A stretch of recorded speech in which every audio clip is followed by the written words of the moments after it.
The abnormal strains of human behavior have been the source of fascination, fear, disgust, and praise for the better part of recorded history. Like in most things, the sharper the picture gets, the more appreciative we are of its details. Mental health was not different. In our early history, those afflicted were seen as condemned souls, with no hope for a brighter future, marginalized to the fringes of society, if not outright exiled. But as we gained an understanding, the lost cause label has receded, and an appreciation for the individual, an individual with potential, has emerged. The story of the 20th century's view on mental health is one of transition. The standard for care at the turn of the 19th century was mass isolation in state hospitals for the severely mentally ill and unaided community care for everyone else. The field of psychiatry grew leaps and bounds in the following century, opening avenues for large scale, state sponsored community care and non invasive medical interventions. This documentary is the exploration of that growth and what it meant for those who would fall under its practice.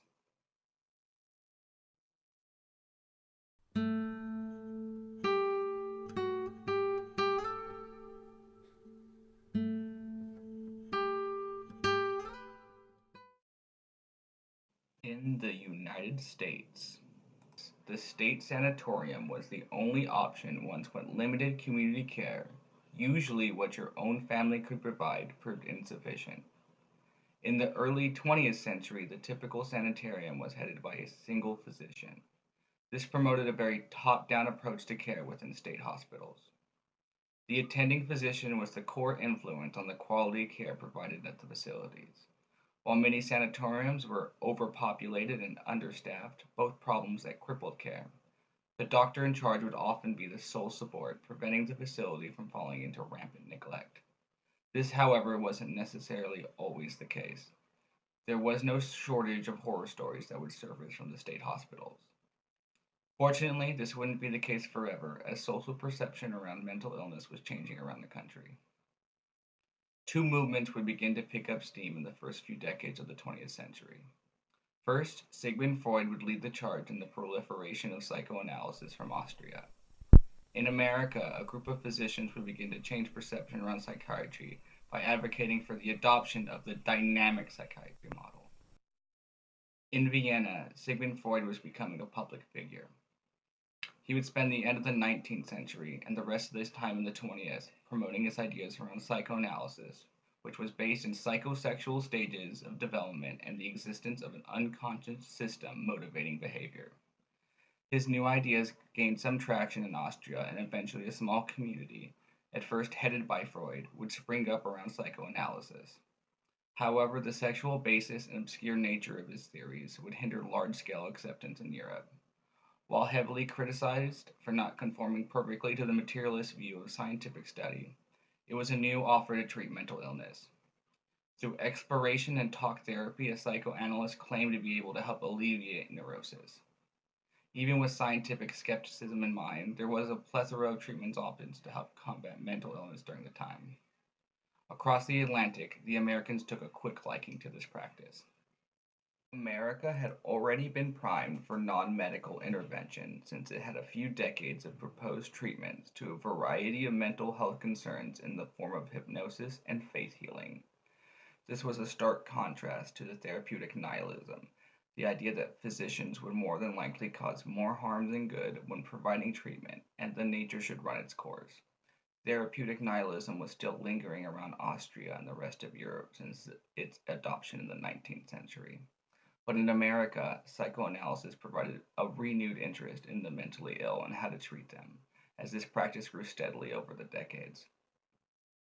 The other movement shifting perceptions of mental illness was the adoption of dynamic psychiatry in America. This was the idea that mental illness was brought about from a combination of biological, social, and psychological sources. This opened up room for psychoanalysis to thrive since the practice would be aimed at alleviating the psychological components of the disease while not being antagonistic to the biological nature of the disease. More importantly, this new line of thinking put heavy emphasis on preventative care and early interventions. The proponents of dynamic psychiatry would lead to the creation of short term treatment hospitals and child guidance clinics for at-risk children to help mitigate admittance into institutions. As the ideas of mental hygiene grew in the United States, it opened up areas for work outside of strictly custodial care. Social workers popped up in the state hospitals in the 1910s and coordinated the release for recently discharged sanatorium patients. By the end of the decade, psychiatric social work developed into a specialized field, with workers gaining social work and light psychiatric training to better handle their unique needs. The field would continue to expand to help coordinate care between different types of services available and to promote independent mental health care. This new social work would establish itself as an important source of advocacy for the patients under their care. The field of psychology, separate from the medical-based psychiatry, also stepped into the ring of mental health. Based on new evidence of heritable intelligence, psychologists began creating the first wave of intelligence tests. These helped identify intellectual disabilities much more reliably. Building on that, psychologists created the first wave of personality tests to try to identify psychopathic personalities. In both world wars, ambitious psychologists took steps to advance their field by finding creative uses for the military. By the end of World War II, the field of psychology was making large steps into actual treatment of mental illness, which by up to that point was almost entirely handled by psychiatry. All these new professions brought a myriad of new facets to the treatment of mental health. No longer was care distributed under a single physician running an institution. The creation and sudden expanse of these new mental health professions began producing better outcomes for people with mental illness. And once that was realized, large-scale institutions began to feel antiquated. The first few decades were a time of new ideas and rethinking care. America led the way in this regard, but its ideas would soon spread globally. In this video clip, there is a perfect example of dynamic psychiatry in action, as a team of multidisciplinary people discuss the care of a young boy. Bob slept in the parental bedroom until the birth of a younger sibling, when he was 5, at which time he began to neglect his appearance and refuse to bathe. According to his mother, the boy has always been restless and extremely hyperactive. The mother is an over-anxious, inconsistent, inadequate person who has invested a great deal in the boy's school achievement. The father's warm, but has a quick temper. Bob likes his father. Bob seems to be reacting to his mother's basic rejection of him for the younger sibling. Is that right? Yes, the mother impressed me as a person who felt deeply inadequate as a wife and as a mother. We will accept Bob for exclusive group therapy. The unconditional acceptance by and the relationship with the therapist, together with free acting out of his impulses and aggressions in a permissive environment, should serve to counteract the boy's feelings of insecurity and stabilize his behavior. However, little can be done for this child, in my opinion, without enlisting the cooperation of the mother. Global impact of the new direction of psychiatry is evident in Korea under colonial Japanese rule. The Japanese annexed Korea as a colony in 1910 and had established ideas of bringing Asia into the modern age. Traditionally in Korea, mental illness was a private affair and handled within the home in small communities with traditional healers. However, Japan decreed that the mentally ill and political dissidents were harmful to society, and established detention centers where they could be housed so society could be kept safe. Even under colonialization, Christian missionaries continued to operate in Korea. In 1911, an Australian physician, Dr. Charles McLaren, took over a Christian hospital. He began advocating for more humane care and brought modern ideas about psychiatry to Korea. He argued for the biological basis of mental illness and ideas promoting mental hygiene.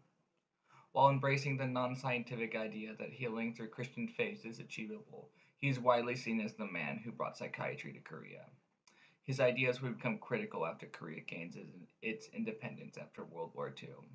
When the country divided itself among political ideology, South Korea embraced Western psychiatry and began employing physicians to care for the mentally ill.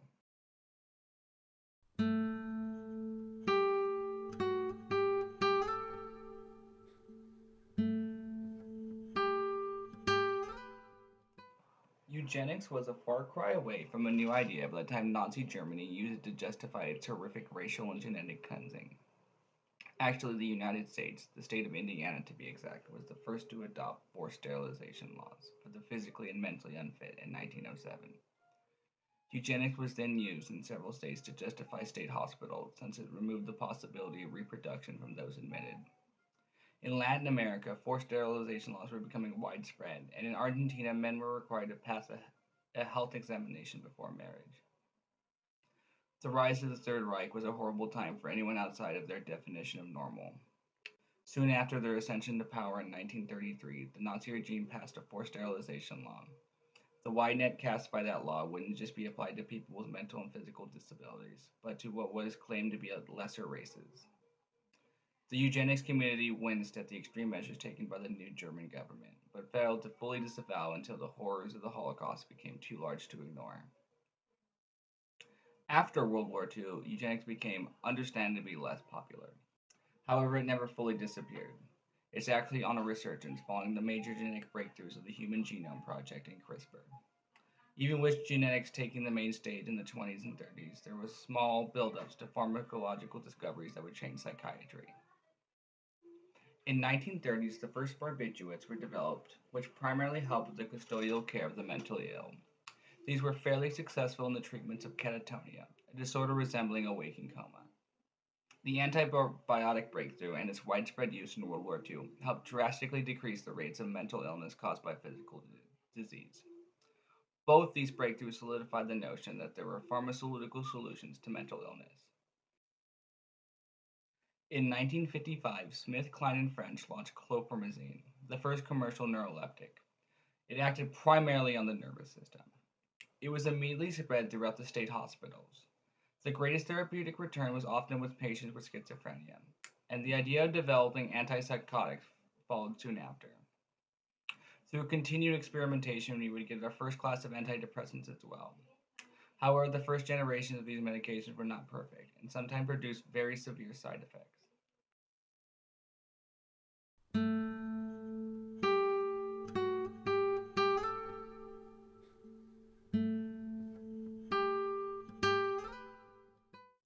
Community care for the mentally ill long predates the institution, and it was going strong even during the height of institutionalization. However, as a goal of policy, it doesn't show up until 1930. The 1930 Mental Treatment Act in Britain set the goal of care within the community and allowed for temporary care within an institution, while still remaining a part of the community at large. This would set the standard of community care as a policy goal in the West. In the United States, the growing disdain for state sanatoriums put pressure on legislators for change. In 1955, Congress commissioned a report on the status of mental illness and health. This completed report in 1961 would be the foundation of the 1963 Community Mental Health Act. This act was signed into law by John F. Kennedy a little under a month before his assassination. The Community Mental Health Act would fund the building of community mental health centers to give greater access to care outside of state hospitals. While the UK got the jump on the United States, by the 1970s, both countries were faced with similar situations. The realization of community care was not as easy as passing a law. The logistical and financial burdens of the laws caused by fragmenting services between large institutions, outpatient care, and community facilities would put heavy strain on both governments. Both systems also failed to provide an actual solution for the severely mentally ill. Those who were not responsive to medical treatment or psychodynamic therapy had only the option of the institution. On top of this, the misgivings of the last 100 years of mental health care finally surfaced in the 1970s. Among a climate of radical change, those who felt mistreated by the psychiatric system founded the anti-psychiatry movement. This movement would grow to question the efficacy and purpose of psychiatry, and would even begin to question the existence of mental illness itself.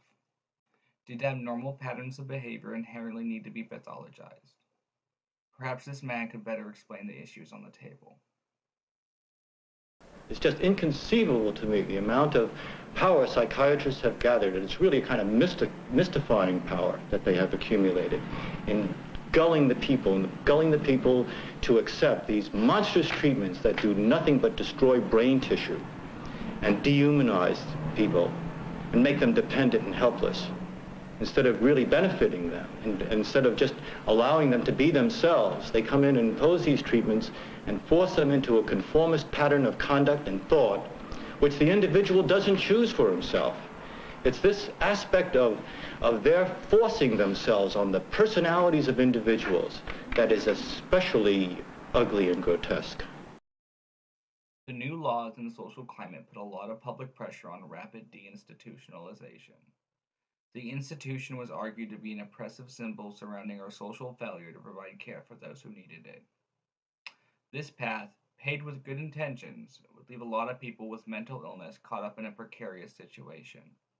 The fragmented care system was often hard to navigate and sometimes hard to access. The hurried system that formed among public pressure would have many cracks to fall through, and indeed many did.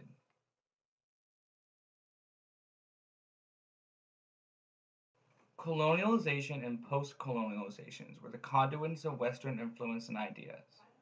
Like Korea, Ghana's mental health system would be deliberately altered by colonial power and continued to be influenced after colonialization formally ended. Ghana's traditional shaman-based care system for the mentally ill was almost immediately condemned by colonial Britain. While under Britain's rule in the 19th century, the governors built asylums to house the mentally ill. This remained the only state-funded system of care for anyone with mental health problems. After independence, Ghana expanded care by creating rehabilitation clinics and building a new state hospital to help alleviate strain on the others. By the 1970s, these measures proved to be still insufficient. Pearl Alderson, a nurse for the World Health Organization, started a program aimed at teaching hospital staff to be psychiatric nurses in the communities of Ghana. They were trained in long-term psychiatric care and different ways of interfacing with the community. In 1983, the program was formally incorporated into Ghana's state care system and is still in effect now. The system actually reflects the idea of community care better than most Western systems, albeit the sheer number of psychiatric need in some Western country makes it difficult for a system like this to scale. While even today, almost 20 years after the end of the century, we are still struggling on making good on the promise of community care. The rate of mental illness among our homeless population remains a constant topic of debate. While the actions of institutions in the early part of the century were condemnable, perhaps the complete collapse of the institution was overly vindictive. The advancement made in understanding and treatment has allowed us to decentralize this far, but we still lack the tools to effectively treat everyone without centralized long-term care systems. The 20th century had horrors and triumphs in almost every aspect of its history. The growth of mental health as a profession has undoubtedly improved the lives of many people today living with mental illness. While some of the loftier ideas have yet to come to fruition, the systems of care we ended the century with are far superior than the ones we started with, and this trend still continues to this day.